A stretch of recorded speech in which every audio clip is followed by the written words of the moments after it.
영상을 이제 이렇게 보면서 이제 봤는데 저게 이제 나오는 학생들이 아마 한 이민학교 4학년쯤 되는 것 같아요. 근데 이제 저 학생들이 이제 그 학교에서 과제를 받고 이제 그 철길에 돌을 깔라고 이제 그거 받고 과제를 받고 나왔거든요. 근데 딱 보기보다도 여기 학생들 되게 작은데요? 1학년도 안 돼요? 아니 솔직히 북한에서는 이제 먹지 못했기 때문에 키가 못 자라거든요. 네, 못 자라기 때문에 저렇게 돼 보여도 이제 저 학생들이 이제 모래라든가 돌매를 나를 때 보면 여기 진짜 큰 학생들보다 훨씬 더 힘을 많이 써요. 저 옷차림이나 이런 걸로 봐서는 모자를 쓰거나 하는 걸로 봐서 뭐 과원이나 여기는 아닌 것 같고요. 이게 일반 학교예요. 흔한 일이라고 얘기를 하는데 제가 봤을 땐 노예 노동이거든요. 맞아요. 그걸 은솔 씨도 다 해봤다는 얘기예요? 네, 저는 이제 우리 그 동네에 땅구대대가 들어와가지고 이제 거기서 땅구대대 이렇게 병실을 짓는데 학생들을 좀 써도 되냐 해가지고 제가 이때 초등학교 3학년, 4학년을 이렇게 동원을 시키거든요. 그때 이제 돌 나르고 흙 나르고 모래 나르고 물 나르고 이러다 보니까 다 나르고. 그러니까 물나르고 이렇게 일을 해요. 네. 뭐 장비나 이런 것도 있어요? 장비는 이제 자기가 다 집에서 챙겨와야 되는 거죠. 그 그게 도구가 없으면 그냥 손으로 일일이 다 해야 되는 거죠. 손 다치잖아요. 그래서 맨손으로 계속 일하다 보니까 계속 피 나고 찢어지고 물집 나고 이러다 보니까 이게 손이 너무 아픈 거예요. 그래서 그런 일을 어쩔 수 없이 그래도 참아가면서도 그걸 해야 되는 거죠. 저는 구호소였잖아요. 근데 눈을 뜨면은 노동에 나가요. 그랬다가 해 지면은 들어오거든요. 근데 그 노동이 나가는 게 건물을 짓는 거예요. 건물 같은 걸 짓는데 이 건물이 어떤 건물을 지어주는지 우리는 알 권리도 없는 거예요. 그냥 이걸 해라 해가지고 시키면 그거를 묻지도 따지지도 않고 그냥 무조건 해야 되는 거죠.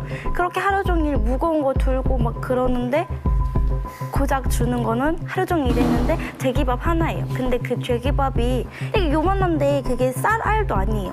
되게 쌀알도 아니어서 먹어도 먹은 느낌이 안 나고 영양가도 없고 근데 그걸 먹고 그 무거운 짐을 나누고 계속 일을 해야 되는 그러니까 저 같은 경우도 집에서 먹을 게 없어가지고 학교를 못 가거나 이제 그리고 또 학교에 가면 내라는 게 너무 많아서 못 가는 경우도 정말 많지만 저 같은 경우는 누워가지고 일어날 힘도 없는데 학교에서 와가지고 학교 가자고. 근데 학교 가서 공부하자가 아니라 농촌 동원에 나가야 되니까 가야 된다. 먹지 못해가지고 일어나지도 못하는데 반매로 가야 된다고. 그러니까 학교 일도 힘들지만 구호소는 더 힘들고 거기다 고아원은 더 힘들어요. 네, 고아원에서 한 일은? 고아원에서 제일 많이 했던 일은 첫 번째로 꼽으라면 김매기였고요. 두 번째로는 나무하기, 겨울에. 그리고 세 번째는 제일 잊혀지지 않는 게 세 번째인데 토피 찍기였습니다. 그게 뭐예요? 그게 뭐냐면요. 진흙하고 볏짚을 섞어가지고 이렇게 물로 적셔가지고 이렇게 벽돌을 찍어내는 거예요. 담기 쌀 때 필요한 네네네. 애들이에요? 네, 저희 뭐 요만한 애부터 시작해서 그건 다 할 수 있거든요. 키가 작으면 작을수록 더 할 일이 많아요. 왜냐하면 땅굴에 들어가야 하거든요. 그 이유가 흙 찾아내려고? 네, 진흙이라는 게 이렇게 땅 파면 무조건 있는 게 아니고 진흙이 이런 층이 있습니다. 그 네. 진흙 층에 들어가서 파는데 키가 작고 더 왜소하면 왜소할수록 더 파기 쉽습니다. 네. 그래서 꺾갱이 같은 걸 이렇게 들고 한 명이 들어가서 호미 같은 걸 들고 들어가서 그 층에서 막 긁어서 이렇게 발로 이렇게 막 밀어내면 다른 친구가 가운데서 그걸 또 이렇게 연결해서 받으라고 합니다. 아, 좁을 거 아닙니까? 네, 좁기 때문에 조금은 애들이 들어가요. 그게 무너질 수도 있잖아요. 그래서 무너져가지고 저희 친구들이 많이 죽은 친구들이 있는데 제일 기억에 남는 거는 한 친구가 거기 땅에 무너져서 저희가 팠는데 이미 죽어 있었던 상태고 그 사람이 그 팔다리가 부러진 게 참 너무 보기 흉하더라고요. 너무 어렸을 때 안 네. 봐도 될 것들을 너무 많이 너무 봤어요. 최악의 상황을 다 보셨네요. 그게 지금까지 너무 힘들겠어요. 살아있다는 게 신기하다. 네, 그러니까. 근데 그것 역시 내가 저 글 안에 안 들어가서 감사하다. 그리고 내가 안 죽어서 감사하다. 그냥 그거였습니다. 진짜 이해를 사실은 못 하겠는데 저는 형석 씨께 궁금한 게 이게 당국이 이걸 그냥 가만히 보고만 있는가 어떤 조치를 취하거나 그런 게 전혀 없나요? 북한 당국이 당국이 아이들을 그렇게 키우는 거죠. 당국이 아이들을 그렇게 키우는 거죠. 우리가 이제 2차 세계대전 때 보면은 일본에서 카미가제라는 게 있잖아요. 네. 그 사람들은 폭탄을 싣고 이제 태평양에서 자기 목숨을 초교같이 던지는 거예요. 근데 21세기 북한판 카미가제가 뭐냐면요. 아동이에요.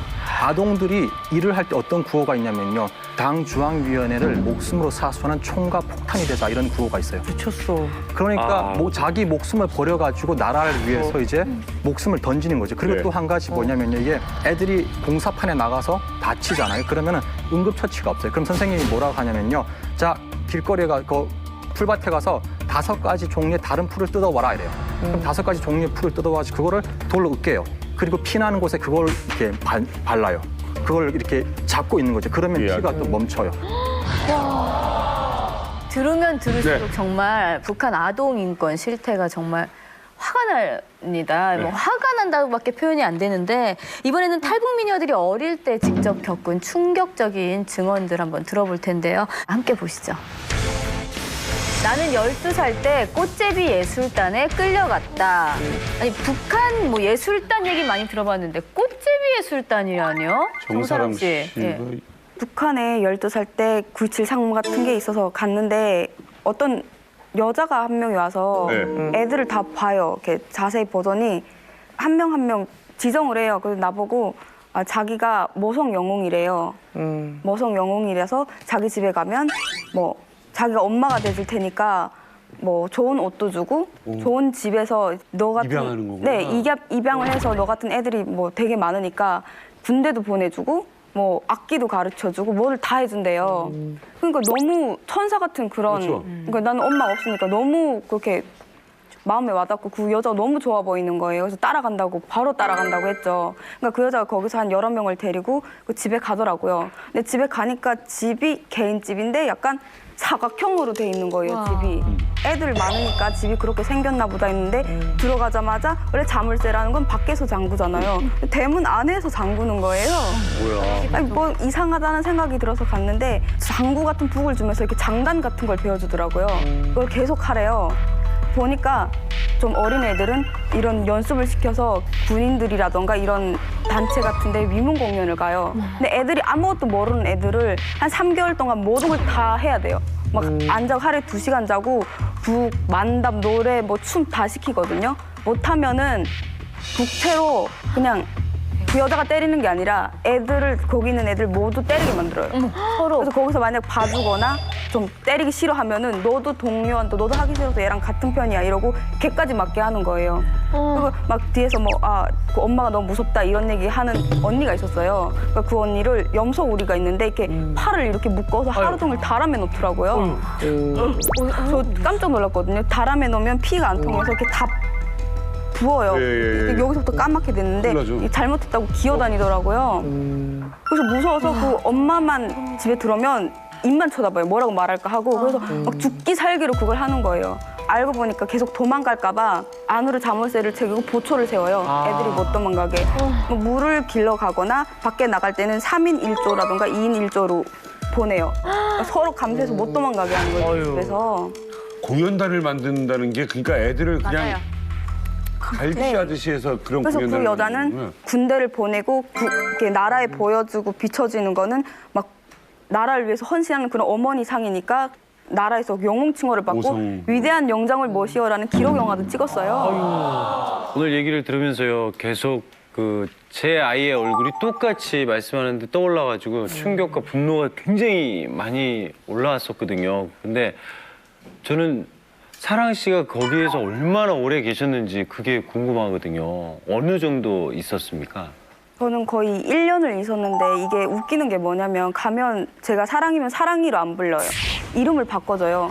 총폭탄, 자폭정신 뭐 이런 그 구호를 이름으로 달아주거든요. 그러니까 너네는 커서 이게 장군님한테 충성을 해야 하니까 이름 자체도 이런 평범한 이름이면 안 된다 이러고 밥은 줘요? 밥은 주는데 군용식기 같은 거 있는데 거기에다 5분의 1 정도 그걸 하루에 2끼를 나물이 거의 한 70% 섞어서 그것도 나물도 토끼풀 같은 거를 뜯어오라고 그러거든요. 그렇게 뜯어오면 그걸 섞어서 먹고 토끼풀을요? 네, 토끼풀을 먹고 거기서도 저 한 4명인가 죽는 걸 봤어요. 그러니까 저는 거기 1년 있는 동안 평생 울 걸 다 울었던 것 같아요. 탈출은 어떻게 했어요?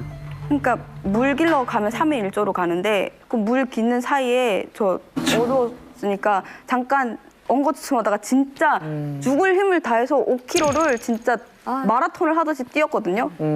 기가 막혀. 근데 후에 무서웠던 게 그 여자가 애들을 불러서 저를 잡으러 다니는 거예요. 저를 잡으러 다니는 거예요. 그 거리를 그 집 애들이 패거리를 지어서 장마당이랑 골목에 다니는 거예요. 저를 잡으러. 잡히면 너무 무서워. 잡히면 다시 데리고 가서 죽을 때까지 때려요. 잡혀온 애들 되게 많이 봤어요. 말도 안 되는 도망가면. 일인데 이게. 너무 분하죠 이게.